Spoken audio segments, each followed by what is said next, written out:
En tant qu'hypersensible, toute ma vie, j'ai entendu « tu es trop ». Voilà, trop ceci, trop cela.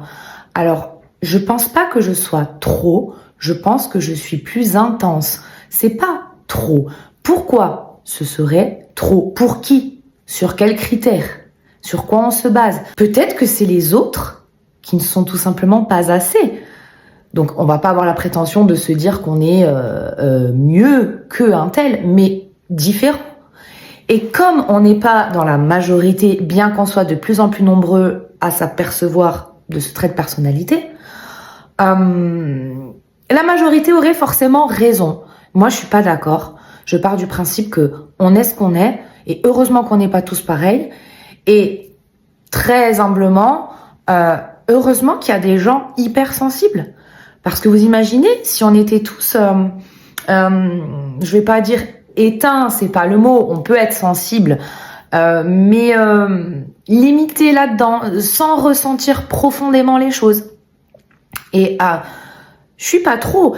Longtemps, j'ai cru que le problème venait de moi, mais en fait, je crois que quand on est vraiment hypersensible, parce qu'il faut faire attention à ne pas confondre avec être sensible. D'ailleurs, je trouve que hypersensible, c'est un mot qui est un peu mal choisi. Les gens entendent « tu es très très sensible ». Ça n'a rien à voir. Hypersensible, c'est pas juste une question de cœur. Il se passe plein de choses dans le corps et le cerveau d'un hypersensible. Vous le savez. Donc, moi, je pense sincèrement que on a une empathie exacerbée et heureusement qu'elle est là. Malheureusement, parfois, elle nous fait souffrir. Et on a du mal à l'apprivoiser, à s'en servir à bon escient. Et puis, je pense qu'on est souvent dans la justification. Parce qu'aux yeux des gens, on est trop.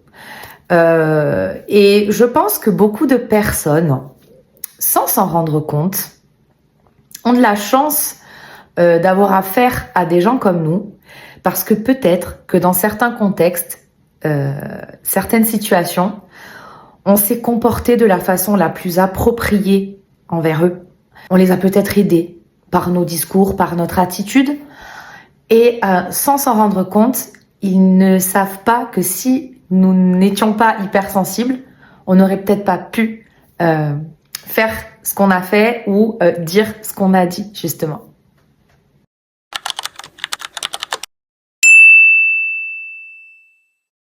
Alors, quand on devient maman, alors là, je crois que c'est un big bang, en fait. Voilà, c'est tout est plus fort, évidemment. Ça, je pense que c'est à peu près toutes les mamans, voire les papas aussi. Hein.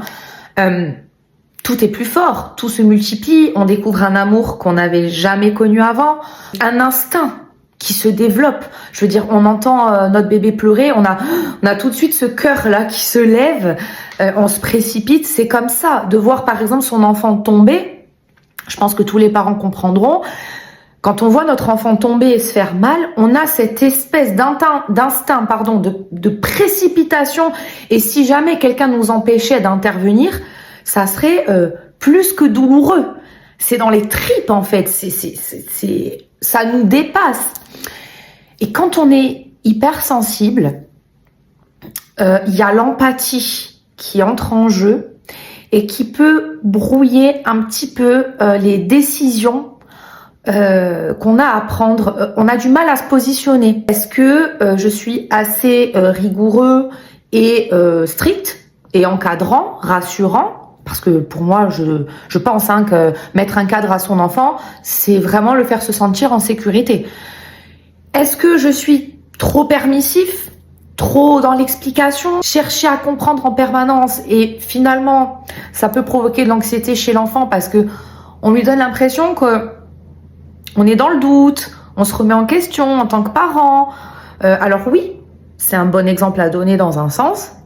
Mais en tant que parent, quand ils sont petits, je ne sais pas si c'est la bonne position à prendre. Cette hypersensibilité qui exacerbe notre empathie, parce que là, il s'agit de notre propre enfant, tout change.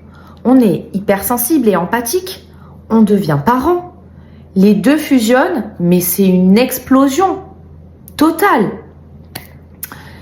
Alors, Dans mon cas, il y a certaines situations où quand mon fils vit une émotion du quotidien, hein, qu'elle soit bonne d'ailleurs ou moins bonne, j'ai l'impression que j'arrive pas à rester spectatrice et et coach de tout ça.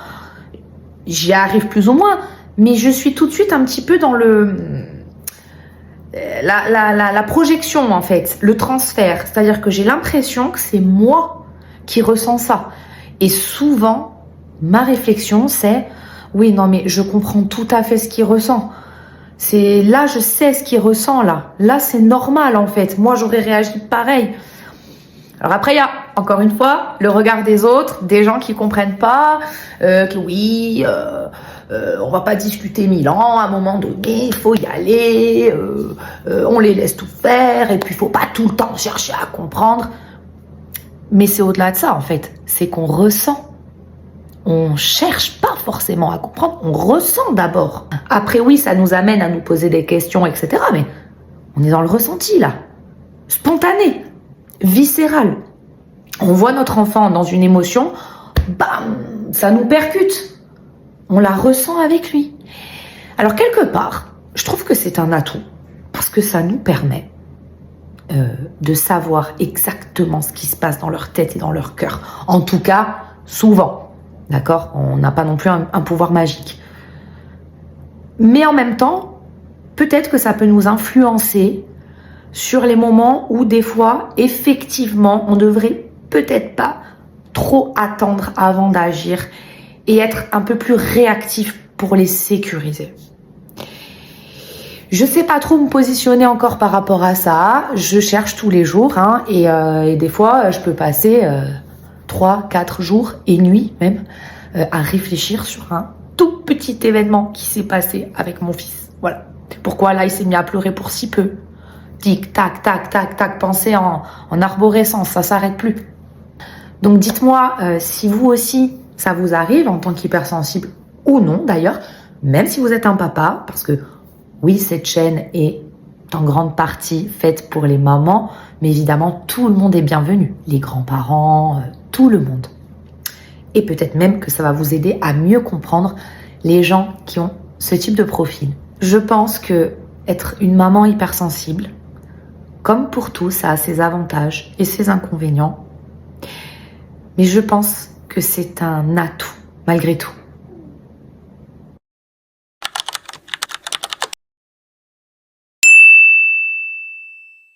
La surcharge sensorielle. Alors là aussi, grand sujet quand on devient parent et qu'on est déjà hypersensible. J'ai mon serre-tête qui me fait mal. J'ai voulu faire ma princesse, mais commence à me faire mal.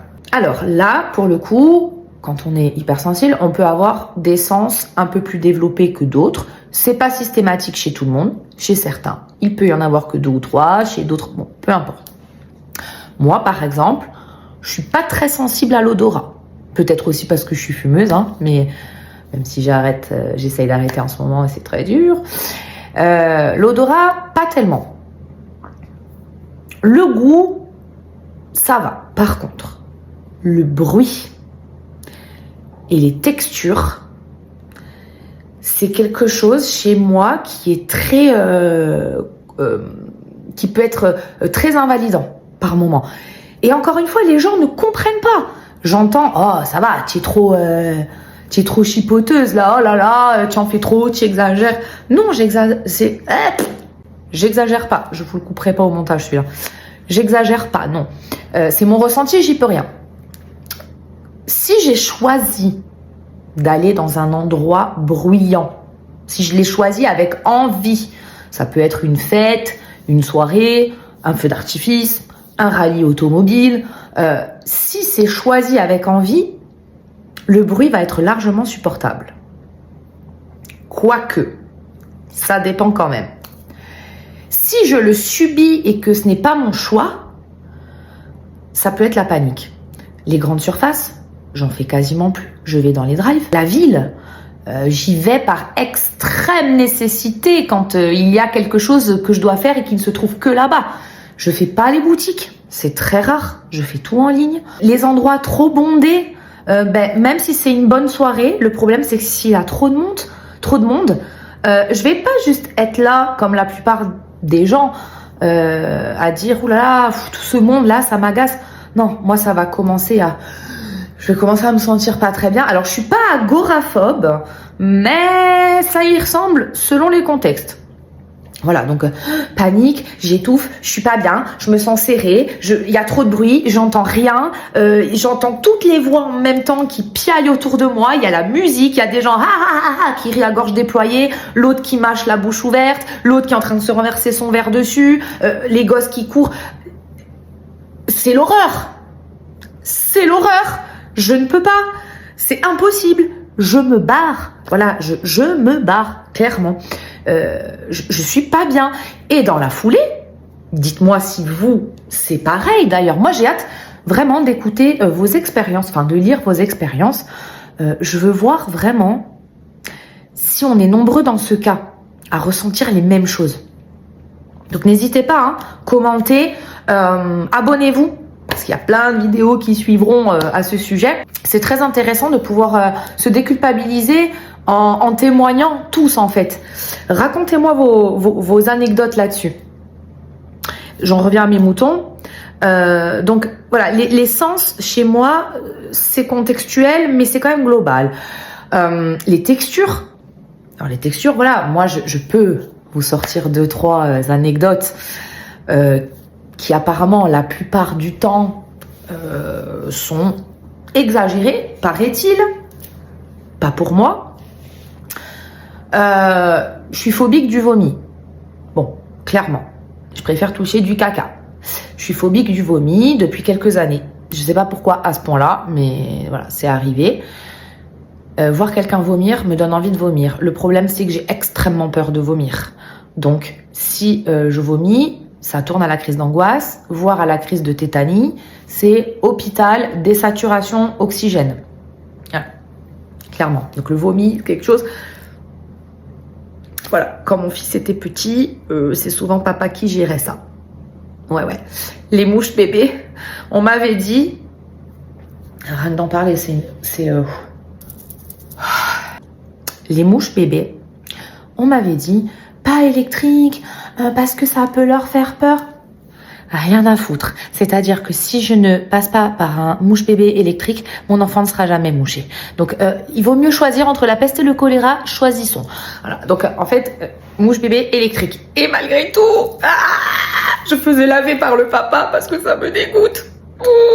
Quand j'entendais mon bébé, là, les mamans, même les papas d'ailleurs, on va tous se reconnaître. Quand on entend son enfant malade éternuer, mais on ne le regarde même pas, c'est-à-dire qu'on file vers les mouchoirs, on le sait. Oh. C'est horrible. Vous voyez, je vous jure que c'est pas du fake. Ça m'écoeure. Pourtant c'est mon fils, Je vous jure, j'ai préféré avoir les mains dans le caca, lui laver jusqu'en haut du dos. Mais alors ça, c'est pas possible. La morphe et le vomi, c'est pas possible. La bave, oui, je fais partie de ces mères indignes qui ne mangeaient pas derrière leur enfant, c'est-à-dire la cuillère, le gâteau mouillé. Mais comment ils font certains? Je ne peux pas faire ça. Je coupais le bout et je mangeais. Mais c'est de la bave. Oui, mais c'est ton fils. Oui, mais c'est de la bave. Oui, mais ça va, c'est ta bave. Je peux pas. Je ne peux pas. Et l'anecdote apparemment la plus, comment je pourrais vous dire ça, exagérée, mais qui ne l'est pas pour moi. S'il vous plaît, dites-moi en commentaire si ça, vous l'avez comme moi. Parce que ça, chaque fois que je le raconte à quelqu'un, les gens me disent « Ah bon? Ah ouais? Tiens, c'est bizarre. » Non, c'est pas bizarre. C'est logique. C'est-à-dire que le lave-vaisselle, quand il est quasi plein et qu'il y a de la vaisselle sale à l'intérieur, si par malheur j'ai un couvert que j'ai lâché par inadvertance, qui est mal tombé, etc., mais je ne fous pas les mains dedans. Mais c'est hors de question que je touche de la bouffe sèche, sale ou gluante. Je ne peux pas. Les textures, je ne peux pas. C'est impossible. Et je vais même plus loin. Quand j'ai mangé un plat, si l'assiette n'est pas totalement saucée et immaculée, s'il reste quelque chose dans mon assiette, des débris de sauce, etc., il y a une espèce de décompte. C'est-à-dire qu'au bout de quelques minutes, ça y est, j'ai l'impression que tout ça a séché, en fait, a croûté dans mon assiette, a macéré, je sais pas comment expliquer, bref. Et je touche plus. Voilà. Vous en reprenez, Marjorie? Non, ça va, merci, j'ai plus faim. Merci. Alors qu'en fait, je crève la dalle et que je suis une gourmande, donc je veux bien me resservir, mais je vais pas dire changez-moi l'assiette ou rincez-la moi, tu vois. Donc voilà, en tant qu'hypersensible, oui, au niveau sensoriel, j'ai des trucs comme ça et je vous jure, c'est incontrôlable en fait. C'est incontrôlable. La sursollicitation. Alors ça, moi, quand j'entends des gens dire moi, de toute façon, plus je suis sous pression, mieux j'arrive à travailler, plus je performe. Moi, si on me met la pression, je performe. Tu performes. C'est-à-dire, alors écoute-moi bien, moi déjà, si tu me regardes remuer une purée, je suis capable de la rater. Alors si en plus tu me fous la pression au travail, mais les gars, mais je peux te donner ma démission de suite en fait. C'est ne me regarde pas, ne me précipite pas, ne me donne pas d'ordres là tout de suite qui sont quasi impossibles pour moi. Ne me surcharge pas en fait, parce que je serai foutu de rien. Je vais tout lâcher, tout casser, oublier, confondre. Je vais faire n'importe quoi. Donc non, je suis dans ma bulle, je suis dans mon petit truc là, je suis focus. Laisse-moi faire mon truc. Je gère. Voilà. Là, je serai effective et opérationnelle. Parce que c'est pas en me courant derrière que tu vas tirer quelque chose de moi. Ça, c'est sûr. Et idem pour la parentalité. Voilà. Moi, j'avais un bébé qui pleurait énormément. Voilà. Qui se faisait des crises à devenir rouge. C'était... C'est même pas que ça m'agaçait, hein, c'est que ça m'angoissait. Il me faisait monter l'angoisse. Et le pire, c'était les embouteillages. Parce qu'on est dans une ville où, en fait, on roule plus, hein. Et les embouteillages, dès que j'arrêtais la voiture, l'autre derrière, il commençait. Et moi, je dis, oui, bébé, oui, t'inquiète, allez, on est bientôt arrivé. Oui, maman, allez, on y est presque. Allez, chérie, là. Là, ça montait, en fait. Ça, c'est horrible. C'est de la sursollicitation, de la pression de fou. Et maintenant, mon fils a 8 ans et demi, donc il est grand, ben c'est maman. Alors oui, je sais, apparemment, c'est tous les enfants. Sauf que moi, je connais plein de parents dont les enfants jouent dans leur coin et des fois, pendant 1 heure, on se demande même s'ils sont encore vivants. Pas chez moi. C'est-à-dire que moi, il va aller jouer tout seul. Mais toutes les 3 minutes, je dois valider, regarder, être spectatrice, acquiescer, admirer, aider. Enfin, voilà, c'est tout le temps. Maman. Et ça, je peux plus, quoi. J'ai tellement attendu ce mot avec tellement d'impatience.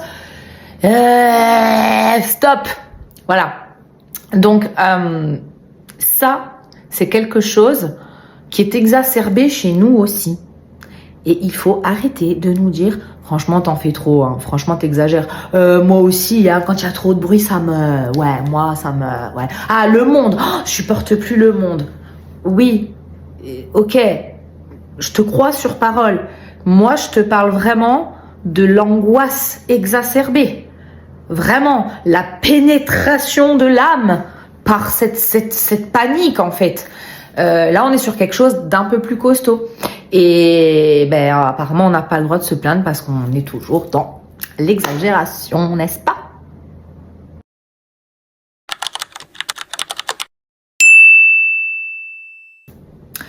Ah, la culpabilité. Alors celle-là, je crois que c'est mon ennemi numéro 1.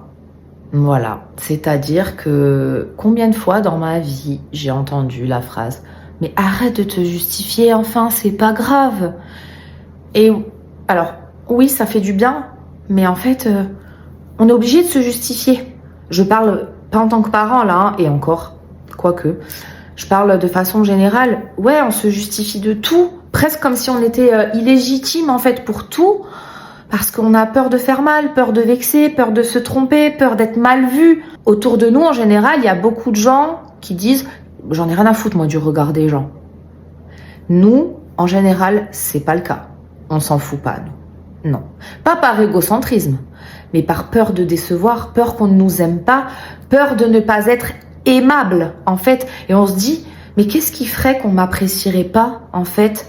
Je suis quelqu'un de bien, je suis gentil, je suis généreux, on peut pas ne pas m'aimer, mais c'est pas l'ego, encore une fois. On se dit, je fais tout pour que je sois aimable, donc qu'est-ce qui ferait qu'on m'aime pas?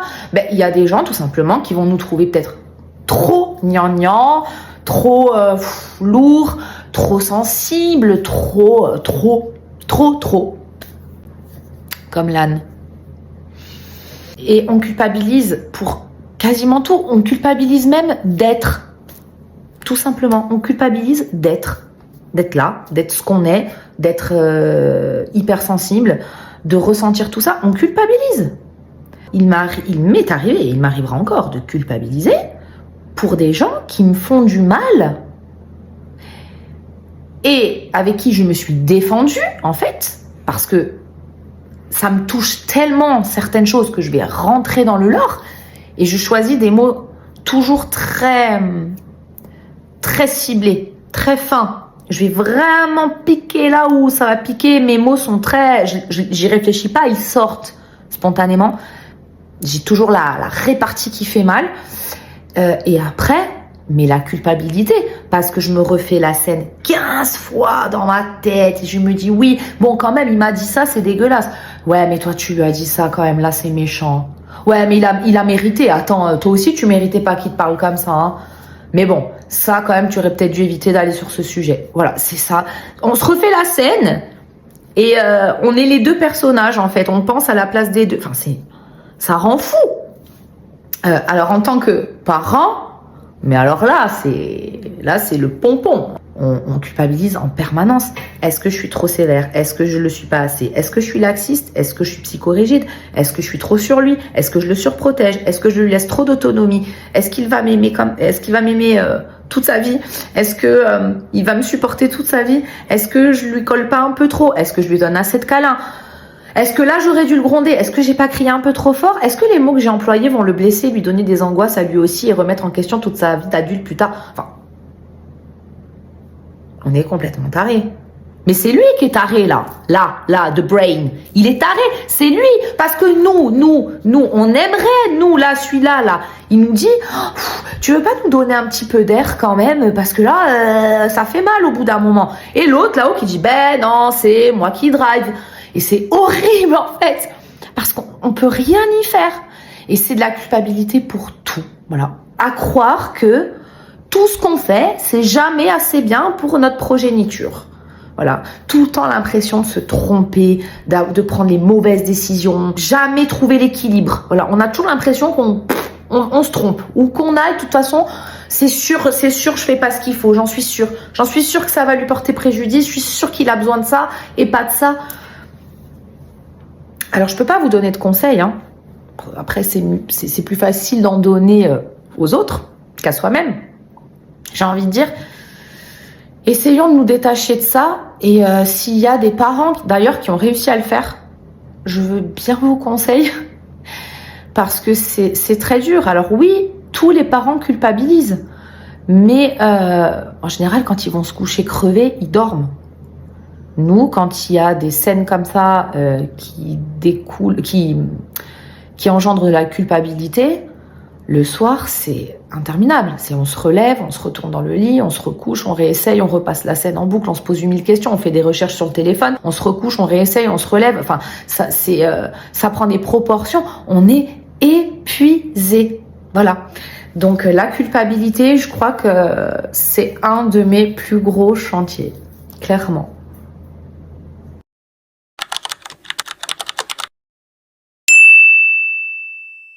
Se pardonner. Alors, se pardonner, je pense que le pardon, surtout à soi-même, le pardon arrive après certaines étapes. D'abord, je pense qu'il y a la prise de conscience de certaines choses, puis l'acceptation, puis le changement, les réajustements. Et après, si tout ça a porté ses fruits, on peut éventuellement se pardonner. En tout cas, pour ma part, c'est un peu comme ça que ça se passe. Il y a plein de choses que je me pardonne toujours pas. Voilà. Il y a plein de choses que je me pardonne toujours pas. Alors que si je suis objective, j'ai rien fait de mal. Et j'ai été une bonne maman. J'ai été une bonne maman, une bonne conjointe, une bonne femme d'intérieur, une bonne working girl. J'ai géré de fou en fait. Ça, c'est avec le recul que j'ai réussi à me le dire. Et 4 ans de psychothérapie. Mais quand on est dans le tourbillon, on s'en rend pas compte, je vous assure. On se rend pas compte. On a l'impression d'être nul à chier en fait. Pas du tout. Parce qu'un jour vous verrez, si vous êtes en ce moment même dans ce genre de mode de pensée, faites-moi confiance. Oui, ce sera long, peut-être, ou pas. Mais un jour, vous allez avoir le recul, vraiment le regard loin en fait, et vous allez vous dire, mais en fait, mais j'étais une queen, mais j'étais une warrior, mais personne n'aurait géré comme ça. Et vous gérez, voilà, vous gérez. Se pardonner, quand justement je vous parlais de la culpabilité, c'est très dur. Se pardonner, c'est difficile. Je pense que le pardon prend du temps. On est beaucoup plus dur avec nous-mêmes qu'avec les autres. Et l'autre fois, je discutais avec une de mes clientes, puisque je suis prothésiste ongulaire, donc je vois beaucoup de femmes. On a beaucoup de discussions existentielles, vous pensez bien. Et je sais plus ce que je dis. Et elle me dit, ah ouais, et pourquoi ça tu l'appliques aux autres et pas à toi-même? Est-ce que toi, là, si moi je te disais le même discours que tu viens de m'énoncer, est-ce que tu me jugerais? Est-ce que tu serais aussi sévère avec moi? J'ai dit non, pas du tout. Je serais dans la bienveillance en fait et le non-jugement total. Voilà. Et elle me dit, alors pourquoi tu es dure avec toi comme ça? Ça m'a marqué ce qu'elle m'a dit. Elle a raison. On est tellement dur avec nous-mêmes. Tellement dur. On pardonnerait 1000 fois plus de choses aux autres qu'à nous-mêmes. Pour les mêmes choses en plus. Donc, moi, je pense que tout ce que j'essaye de me pardonner aujourd'hui, c'était pas des erreurs. Parce que les erreurs, pour moi, c'est des choses qu'on a fait intentionnellement sur le moment et qu'on regrette et qu'on se met à considérer comme des erreurs. Non, moi, je pense que c'était des... Je sais pas comment expliquer ça. Des essais, des petites batailles. Je faisais ce que je pouvais, pardon. Et j'aurais aimé pouvoir faire mieux. Voilà. C'est plutôt sous cet aspect-là. Et j'ai beaucoup de mal parce qu'en fait, je m'en veux, je me dis, mais bon sang, pourquoi d'autres arrivaient à faire telle ou telle chose et moi, pourquoi moi je suis comme ça? Pourquoi moi j'y arrive pas? Pourquoi ça a l'air plus facile chez les autres et chez moi tout est compliqué? Alors que je devrais être heureuse en plus, j'ai presque tout ce qu'il me faut, tout ce que je voulais, et pourtant j'ai l'impression que je me bats tout le temps et que je suis malheureuse. Et ça, c'est dur. Et évidemment, quand on va mal, on est moins disponible pour les autres émotionnellement. Donc, j'étais probablement une maman stressée, peut-être émotionnellement moins disponible, je sais pas. Quand je revois les vidéos, il me semble que je passais des moments extraordinaires avec mon bébé, que je lui apprenais beaucoup de choses, je le câlinais énormément, je l'embrassais tout le temps, je riais. Donc, heureusement que j'ai filmé ces moments-là. Et faites-le. Faites-le. Les papas, là, filmez beaucoup les mamans avec leur bébé. Beaucoup. S'il vous plaît. C'est très important pour les années à venir. Et pour votre enfant et pour la maman. Parce que on ne retient de nous, avec cette fameuse culpabilité, que ce qu'on a fait de moins bien. Ce qu'on a jugé être moins bien. Et tout ce qu'on a fait superbement bien, avec brio, on l'oublie. Comme si ouais, mais c'était normal, quoi. Donc c'est rangé dans un tiroir. Par contre, ce qui était pas bien, ce qu'on a jugé ne pas être bien, qu'on a fait, ah ben ça c'est là, le tiroir est toujours ouvert. Et c'est dur.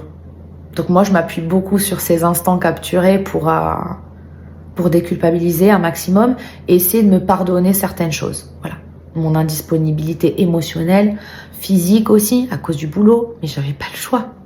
J'avais pas le choix. Et certaines réactions, voilà. Il y a plein de choses que si c'était à refaire, je l'aurais refait différemment. Si vous avez visionné cette vidéo jusqu'au bout, d'abord je voudrais vous remercier parce que cette chaîne est toute nouvelle, c'est un petit bébé. Donc j'ai besoin de vous pour la faire évoluer. Vous vivrez des moments de vie de Dudu et moi, mais pas que. Voilà, on aura des moments comme ça de confidence, de partage, de témoignage. N'hésitez pas à témoigner, vous racontez vos histoires, vos ressentis, votre avis, même si vous ne vous sentez pas directement concerné. Peut-être que vous voyez ça de loin et que vous aussi vous avez une maman à la maison qui est comme ça, ou un papa, ou quoi, ou vous avez eu un parent comme ça, hypersensible, etc. N'hésitez pas, parce que c'est une communauté que je voudrais créer où on peut tout lâcher sans jugement. Je le fais tous les jours dans mon travail, j'ai l'impression d'avoir un cabinet psy. Je sens que je peux aider et je peux soutenir. Donc n'hésitez pas. De toute façon, s'il y a des commentaires malveillants, ils seront supprimés. Je ne veux rien de malveillant sur cette chaîne.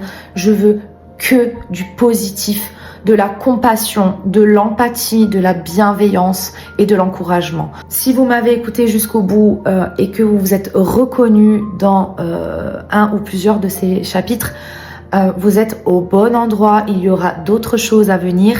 Restez connectés, suivez-nous, commentez, partagez-moi votre expérience et on va tout partager ensemble. Merci beaucoup et douce soirée à tous. Ciao, ciao.